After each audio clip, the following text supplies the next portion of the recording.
এক নাম্বার, যার অন্তর আমার স্মরণ থেকে খায়। আরে তুই কি মানুষ রে বেটা, 3টা বাজে তার লগে বাইরিলা ছেলে, এই ছেলেরা, আরে একটা ছেলে হইলে একটা ছেলে বুঝো। তুমি যদি মার সন্তান হও, তুমি যদি মুসলমানের ঘরে জন্ম নিয়ে থাকো, তোমার বাবা মুসলমান, তোমার মা মুসলমান, একটা ছেলে, আমার কথা শোনো, একজন 3টা বাজে বাইরিলাই ফোলাডির লগে রাতের 10টা পর্যন্ত আড্ডা দিলা, 7 ঘন্টা, একটা ছেলে তোমার একবার বললো না যে দোস্ত আসরের নামাজ পড়তি না, মাগরিবের নামাজ পড়তি না, এশার নামাজ পড়তি না? তুমি কোন দুঃখে এই ইবলিসের লগে চললা? এ তো শয়তান। কথা বলেন না কেন? এগুলো শয়তান না? তো কার লগে চললা? আপনারা ইবলিসরে দেখছেন নি? কেউ দেখছেন না? চান না চিন্তা করে দেখছেন নি কেউ আপনারা?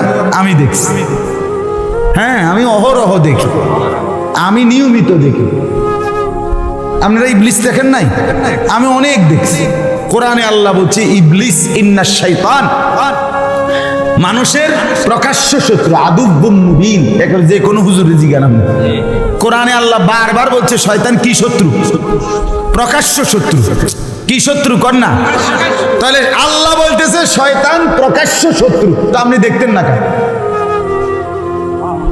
না দেখলে তো আপনি গোপনে কইলে, গোপন শত্রু কইতে হইলে।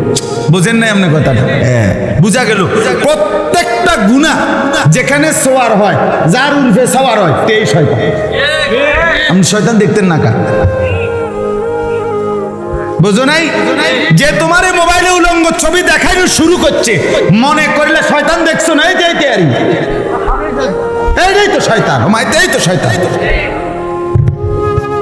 যে মেয়ে বেপরদা নিজের শরীর দেখাইয়া হাঁটতেছে 8-7 কাপড় পরে, তুমি ইবলিস দেখছো না? এই যে হাঁটতে যায় শয়তান, এই যে যাইতেছে দে বুড়ি, তো ও মামনে চিনছেন না ইবলিস? এটাই তো ইবলিস। আল্লাহ তো বলছে প্রকাশ্য সত্য। হ্যাঁ, গুনাহ যার উপরে ভর হয়। 2 নাম্বার, ওয়াত্তাবা হাওয়াহু। আল্লাহ বলে বন্ধু, জীবনটা যার মনের ইচ্ছা মতো চালায়, কোরআন কোথায়, সুন্নাহ কোথায়, আল্লাহ কোথায়, ইসলাম কোথায়, আল্লাহর হুকুম কই, রাসূলের সুন্নাত কই, কিচ্ছুর কোনো খবর নাই, তার মনে যা চায় সেভাবেই চলে। আল্লাহ বলে বন্ধু, এমন মানুষের সাথে বসবেন না। এই জন্য বলি চাচারা, বাবারা, যেই 5 জনের লগে আপনি প্রত্যেক দিন বিকাল বেলা বসেন, তারা তো বিড়ি খায়, আপনি কেমনে তাগর লগে বসেন? 5 জন বিড়ি খাওয়াই না লগে বইলে ফেরেশতা তো আপনারে, এর মধ্যে আপনি যে বইছেন, ফেরেশতা আপনারে মনে করবে এই 5 জনের লগে এবড়া হলো জুনায়েদ বাগদাদি। তো কি আব্দুল কাদের জিলানী কি কোন একজন বুজুর্গের নাম কোন এবড়ারে? একটা কিছু কোন আমনে কোন ডকের কি বোঝা যায় না? হ্যাঁ, আমনে যে চিকন টুলের মধ্যে চা দোকানে 6 জনের লগে বইয়া বইয়া টেলিভিশন দেখেন, আমনে কি ডকের মানুষ বোঝা যায় না? এবারে এনে বইয়া কই বালা মানুষ তো দেখি না, কীর্তেন দেখবেন আপনি? চাচা ভালো মানুষ আমার লগে নাইবেন আপনি? আমার মাদ্রাসার মধ্যে 85 জন ছাত্র হেফজখানায় পড়ে, শুধু হেফজখানা, মোট ছাত্র 400, আলহামদুলিল্লাহ। তো এরা রাত্রে 3:30 বাজে উঠে, রাত 3:30 বাজে এই মাসুম বাচ্চারা যখন উঠে আল্লাহর কোরআন নিয়ে পড়তে বসে, আপনি এটা একবার দেখলে না বুঝবেন ভালো মানুষ কারে কয়। সাধুয়ানে কীর্তেন টুয়ার ভালো মানুষ, হ্যাঁ, বিড়িখানার ফাঁকি দিয়ে বালা মানুষ টুয়ান কীর্তেন। রঙিন টেলিভিশনে রাক্ষসের মতো আগ করে টেলিভিশন চান, আপনি কীর্তেন ভালো মানুষ টুয়ান। আপনি কোথায় পা? ভালো মানুষ তো চা দোকানে থাকে না, ভালো মানুষ তো টেলিভিশনের আড্ডায় থাকে না, ভালো মানুষ তো বিড়ির আড্ডায় থাকে না। ভালো মানুষ যদি খোদার কসম না থাকতো, আল্লাহর জমিন চাঁদ উঠতো না, সূর্য উঠতো না। নেককারের জন্য আল্লাহ দুনিয়া সাজাইছে। সিটার বাটফার, বেঈমান, নাফরমান নেককারের উসিলা খাইয়া দেয়। আরে বেটা, হাদিস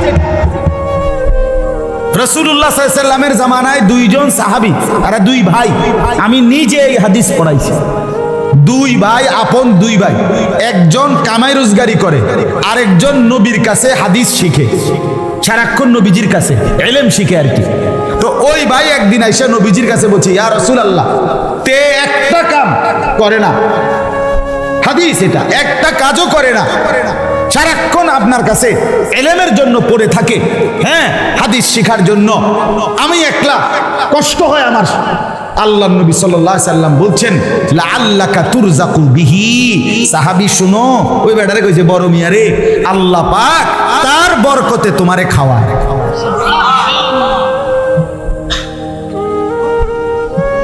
কার বরকতে? তালেবে ইলমের বরকতে, তালেবে ইলমের বরকতে।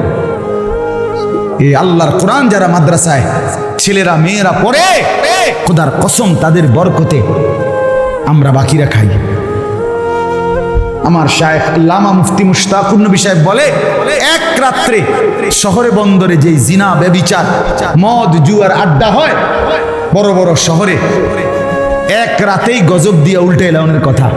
কিন্তু জায়গায় জায়গায় ফাঁকে ফাঁকে বিভিন্ন মাদ্রাসা হেফজখানা, রাতের 3টা বাজে ছেলেরা যখন উঠা যায় আল্লাহর কোরআন নিয়ে বসে, তো রব্বুল আলামিন বলে, চেয়েছিলাম আযাব দিয়ে ধ্বংস করে দিতে, কিন্তু তোরা উঠে গেলি,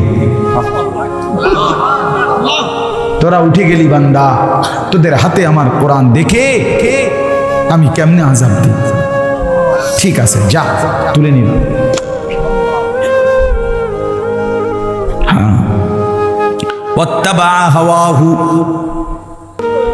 আল্লাহ বলেন, মনের ইচ্ছা মতো যে চলে বন্ধু, তার সঙ্গে বসবেন না। 3 নাম্বার, ওয়া কানা আমরুহু ফুরুতা। রব্বুল আলামিন বলেন, বন্ধু, প্রতিটা গুনার কাজে যে সীমা লঙ্ঘন করে, এমন সীমা লঙ্ঘনকারী পাপীর সাথে আপনি বসবেন না। একটা তো হইল গুনাহ, কোনদিন ভিন্নারী দেখে ফেলছেন, গুনাহ হয়েছে, তওবা করে নিছেন, আল্লাহ ভুল করে ফেলছি। আর একটা হলো আপনার জিন্দিগি টেলিভিশন দেখা, রেখে সীমা লঙ্ঘন না? একটা হলো গুনাহ হয়ে গেছে, মিছা কথা একবার কইয়া লাইছেন আপনি, মনের বেখেয়াল কইয়া লাইছেন, আল্লাহ মাফ করে দেন, ভুল হয়েছে আর বলবো না। আর একটা হলো ওজনে কম দেওয়া, এটাই আপনার ব্যবসা, আপনার সিস্টেমে এটা, আপনি কাস্টমারের লগে কাঁচা মিছা কথা বলেন। আছে না এমন কথা বলেন? 30 বছর এই ঢাকাইতে এক তালে ব্যবসা করতে আছে, প্রতিদিন ওজনে কম দেয়। 3 নম্বর মালেরে 6 নম্বর মালেরে কয় 1 নম্বর, কয় যে এই জাফান থেকে আমরা বাড়ির উঠে হালাইছিল, এয়ারপোর্টও আইছে না, ডাইরেক্ট ইন্ডিয়া যাইতে সময় বিমান, জাপানের যাইতে সময় ইন্ডিয়া হালাই দিয়ে গেছে, এটা ডাইরেক্ট জাপানি, মানে আমরা সালে ফুটছি জাপান। এরকম মৃত্যু আছে কিনা বলেন? আছে। কাঠটা হারাম হয়ে যাবে, এ ব্যবসাটা হারাম, মরা বাপের কসম, মানে জিডার সামনে পাইবো কাঠ, সার কাপ, নুনের বাড়ি, আমনের জিডার সামনে বিডার কসম। হ্যাঁ, আপনি জানেন না, রাসূলুল্লাহ সাল্লাল্লাহু আলাইহি ওয়াসাল্লাম বলছে, হাদিসে আছে, পৃথিবীতে সবচেয়ে বেশি কসম খায় কে? ব্যবসায়ীরা। এটা হাদিস, নবী বলছে যে সবচেয়ে বেশি কসম করে কে? ব্যবসায়ী। আর সবচেয়ে বেশি অভিশাপ দেয় কে? বেডিরা। হ্যাঁ, এটা রাসূল বলছে, হাদিস, নবীজি বলছে সবচেয়ে বেশি অভিশাপ দেয় কে? একারে আপন ফুত, এ বডির ফুত, এতে হয়তো ফ্যাঁকের মধ্যে শরীরটা বড়াই লাইছে, এ তারে গজব দিয়ে লাইছে জায়গা, তোর রূপে খোদার গজব করুক, তুই এই মাত্র তোরে হাফ প্যান্টটা ফিন্দাই দিলাম, হায় হায় হায় মা, তুমি কারে গজব দিলা, আর মারতো না কইয়া লাইছি। আপন স্বামী তে বেড়ারও অহরহ কি দেয়? গজব দেয়। আছে না এরকম মহিলা? আপন স্বামী, স্বামীরে কেমনে লানত দেয়, সন্তানকে কিভাবে লানত দেয়, স্বামীর মাকে কিভাবে অভিশাপ দেয়। তোমার শাশুড়ি হতে পারে অপছন্দ হয়েছে কোনো আচরণ, তাই বলে তোমার স্বামী সেই শাশুড়ি তোমারে না, শাশুড়ি তোমার স্বামীর তো মা, ঠিক কিনা বলেন না কেন? বেচারার জান্নাত তো তার মায়ের পায়ের নিচে, তুমি যে তারে সরাইয়া লাইলা, তুমি যে তারে আলগা করে লাইলা, এই বেচারা এই ছেলেটাকে, তোমার স্বামীটাকে তো তুমি চিরতরে জাহান্নামের দিকে টুকাই দিলে।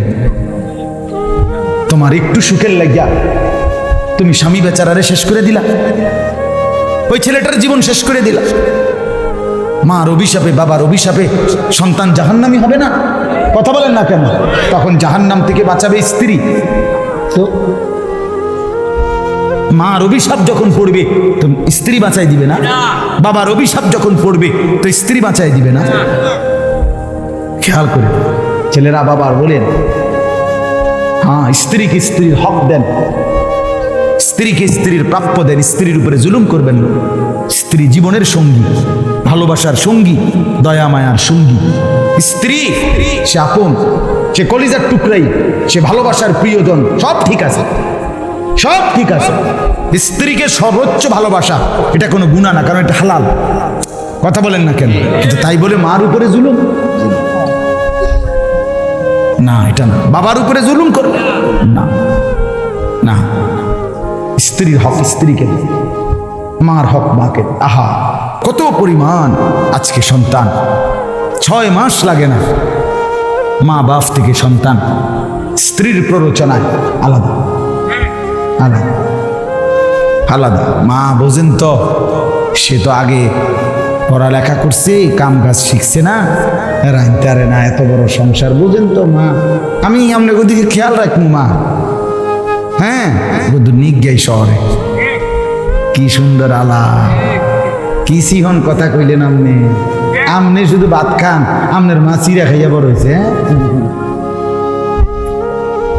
আপনি কার কলিজার মধ্যে দাগ দিয়ে গেলেন আপনি খবর নাই না? সুখ ঠিক আছে, দুনিয়া আর কি, আখেরাত। অতএব কথা শেষ। পরের আয়াতের মধ্যে ওয়াকুলিল হাক্কু মির রাব্বিকুম, আল্লাহ বলে বন্ধু আমার পক্ষ থেকে সত্য কথা আমি বলে দিলাম। ফামান শাআ ফালিউমিন ওয়া মান শাআ ফালিয়াকফুর, যার ইচ্ছা ঈমান আনুক, যার ইচ্ছা কুফরি করুক। মনে রাখবেন, ইন্না আ'তাদনা লিয-যালিমিনা নারান আহাতা বিহিম সুরাদিকুহা, আমি সমস্ত পাপী নাফরমানের জন্য এমন জাহান্নামের আগুন রেডি করছি, যে আগুন মাঝখানেও আগুন, চতুর্দিকের বেষ্টনীর মধ্যেও আগুন।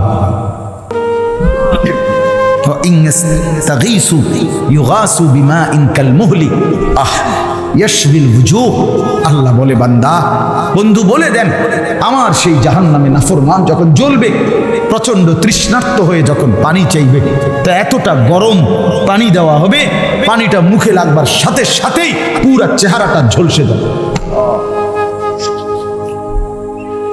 বিইসা শারাব, কত নিকৃষ্ট পানীয়, সাআত মুরতাফাকা, কত নিকৃষ্ট ঠিকানা আমার বাপ। অতএব আজকে রাত গভীরে এই কথাটাই শুধু আপনাদেরকে বলতে চাই। ওই 28 নম্বর আয়াত দ্বারা বোঝা গেল, একজন মুসলমান যুবক হও আর বুড়া হন, আপনার সঙ্গী, আপনার আপনজন, আপনার সম্পর্ক, আপনার আন্তরিকতা হবে ইমানদারের সাথে। কার সাথে বলেন না? নামাজির সাথে, নামাজির সাথে। কোনো পাপী, কোনো সীমা লঙ্ঘনকারী, কোনো নাফরমান, তার সাথে স্বাভাবিক দুনিয়া চালবে। আমি খরচা কিনছি, খরচা দিছি, আমি গাড়ি তুলছি, গাড়িতে নামছি, আমার লেনদেন দুনিয়া চাই, এটা ঠিক আছে, এটা তো কাফেরের লগেও করা যায়। কথা বলেন, কিন্তু বন্ধুত্ব, উঠা বসা, সম্পর্ক, ফ্রেন্ড, আন্তরিকতা, ঘনিষ্ঠতা, এটা যেন কোনো নাফরমানের সাথে না হয়। নাফরমানের সাথে। মোবাইলে তোমার, ফেসবুকে তোমার বন্ধু, পৃথিবীর কাফেররাও, বেঈমানরাও, তুমি জানো না সবার সাথে বন্ধুত্ব এটা হারাম। বেঈমানের সাথে মুমিনের কি হইতে পারে না? তোমার ফ্রেন্ড এই কথার নাম দিয়া এই লিস্টে কোনো ইমানদার নেককার ছাড়া অন্য কারো নাম আসতে পারে। এর 80,000 ফ্রেন্ড, এ দুটি ফ্রেন্ড তুমি ফিন্দো কেন? ফুল ফ্রেন্ড ফিন্দো কেমনে? তুমি তো ফুরাটাই তোলে ফ্রেন্ড, শার্ট গাও তো কেমনে? আল্লাহ আমাদেরকে মাফ করে দেন। অতএব আমার বাপ, আমরা কি বুঝাইলাম? বুঝাইলাম এটা সঙ্গী বানাবেন কাকে? ইমানদারকে। বলেন না বলেন? নেককার। নবীজি বলছে আল মারউ আলা দীনি খালিলিহি ফালিয়ানজুর আহাদুকুম মান ইউখালিল। নবীজি বলেন প্রত্যেক মানুষ তার বন্ধুর রঙে গুণে গুণান্বিত হয়। অতএব তোমরা খেয়াল রেখো কাকে বন্ধু বানাচ্ছ। এই হাদিসটা পড়ছি। অতএব দয়া করে আজকে এই উখারি মাদ্রাসা, আমার ভাই আমার অনেক অনুরোধ করে অনেক আগে এই দাওয়াতটা নিছে, আল্লাহর দয়ায় আসা হইছে, আপনারাও বসছেন কষ্ট করে। আপনাদের কাছে আমার মেহেরবানি করে অনুরোধ, একটি মাদ্রাসা 3টা জিনিস চায়। 1 নাম্বার দোয়াউল মুসলিমিন মুসলমানদের দোয়া, আপনারা দোয়া করেন আল্লাহ যেন ইখলাসের সাথে মাদ্রাসাটাকে কায়েম করে দেয়। 2 নাম্বার আতফালুল মুসলিমিন, মাদ্রাসা মুসলমানের সন্তান কি চায় বলেন না? সন্তান। আপনার সন্তান, আপনার ছেলে, আপনার মেয়ে, তারা যদি দিন না শিখে, শিখবে কে? হিন্দুর ফুতে, ইয়াহুদির ফুতে, কার ফুতে? মুসলমানের সন্তান। মুসলমানের সন্তান, মুসলমানের সন্তানকে দিন শেখাইতে হবে। আর শেখুল হাদিস আল্লামা আজিজুল হক রাহমাতুল্লাহ আলাইহি বলতেন যে এক মুমিনের যার মধ্যে নবীর ভালোবাসা আছে, তার ভালোবাসার এটাও একটা প্রমাণ যে সে নিজের বংশধরকে দিন শেখায়। কেন? যে সে বিশ্বাস করে যে আমার সন্তান যদি আলেমা হয় নবীর ওয়ারিস হবে, আর নবীর সাথে আমার সন্তানের নামও জুড়বে ওয়ারিসের তালিকায়। এটা তো আমার রসুলের প্রতি ভালোবাসা, আমার মহব্বতের একটা চূড়ান্ত সীমা। এই জন্য 2 নাম্বার সন্তান। 3 নাম্বার আমওয়ালুল মুসলিমিন, মুসলমানের দান সাদকা। আপনাদের দান, আপনাদের দান, আপনাদের সাদাকা। কারণ এখানে দুনিয়ার কাফের বেঈমান, দুনিয়ার মধ্যে যারা গুনার পরিবেশ ছড়ায়, তারা এখানে দিবেন। দিবে কি তারা? সবার নজর মাদ্রাসার মধ্যে কি কি ত্রুটি আছে। এক সুতা চুনের থেকে পান খুসলে, পানের থেকে চুন খুসলে 1000 ক্যামেরা রেডি। বুঝেন নাই? উদ্দেশ্য একটাই, মুসলমানের কাছে মাদ্রাসাকে ঘৃণিত করা। তাহলে এই জন্য আপনারা যদি সহযোগিতা না করেন, আপনারা মুসলমান, আপনারা ইমানদার, আপনারা দিনদার, আপনাদের সহযোগিতায় মাদ্রাসা আগাবে।